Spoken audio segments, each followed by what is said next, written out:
The timeline element is again a content container element with a function to display the content either as a timeline or as a step-by-step. Let's see how this works. I have an empty block here. I click on the add element, and then in the panel on the left, you will find the timeline element. Click, hold and drag, and we drop it onto the page. By default, it comes in with 2 tabs. So let's first look a little bit at exactly what tabs is and how we bring in content. This one is called tab 1 and tab 2. And under tab 1, you will see that we have an icon and a button under tab 2. This bounding box area here is your content area. Everything inside that content area is exactly how you would build out anything within the builder. We can go to the add elements and drag in, and where we see that thick gray line, drop it and bring in anything within the elements to build out again our content here. I'll bring in a line and let's add a heading. So I'll just quickly style this so we have an idea. Heading 1. What I just did there is exactly what you would do with anything when you build it out from the elements within the builder. So that's why I refer to this as a content container element with the functionality then of putting it in a timeline. I'll give you a tip at this moment, and that is if you intend to use the same kind of formatting for all the different steps in this timeline. Do it for the first one, get it exactly the way you want, and then duplicate it so that you don't have to go and do it each and every time for the following ones. To duplicate it, you simply click here, then select duplicate, and you will see we get the second one. If I click again and I scroll, you will see we've added a third one, and these are clones, so all of them says tab 1. If I select tab 2, I can delete it from the options toolbar. Now I will just go and rename this, and I simply do that by clicking on it and then typing the way you are used to working with text within the builder.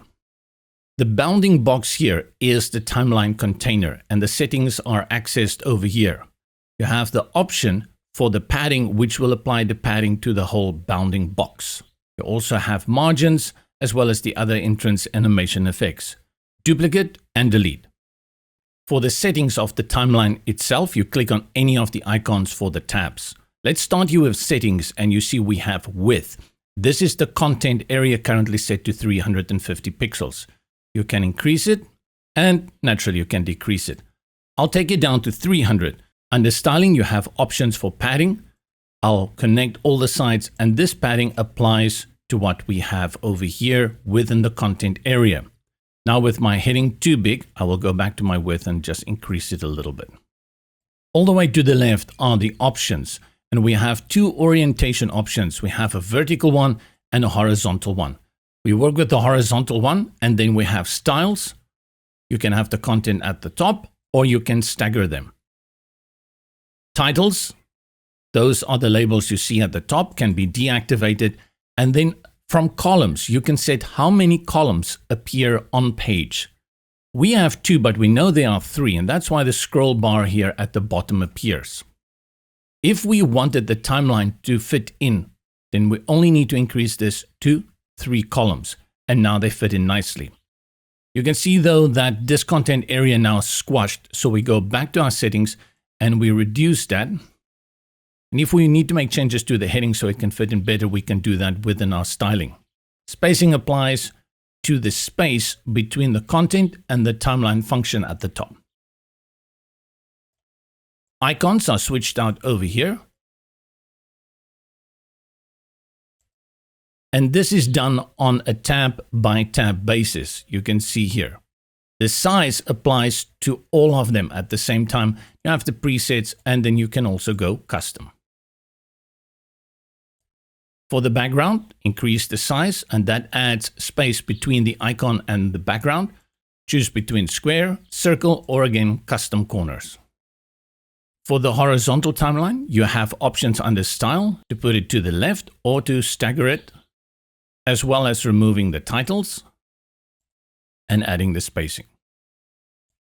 Color will give you all the control over the background of the content as well as the step at the top.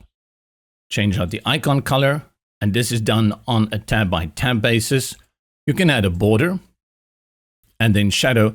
The line refers to the timeline line. The last part you need to take note of is the label at the top. This styling works independently. Select the tab, change our typography, which will apply to all tabs, and color, which will also apply to all tabs.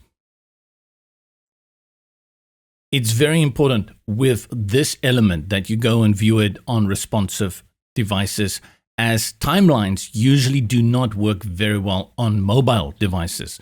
And you will need to maybe deactivate it for a mobile device or work on a horizontal layout. If we go into our tablet, you will see it becomes really squashed very, very quickly. To do that, we go to our settings and reduce the width.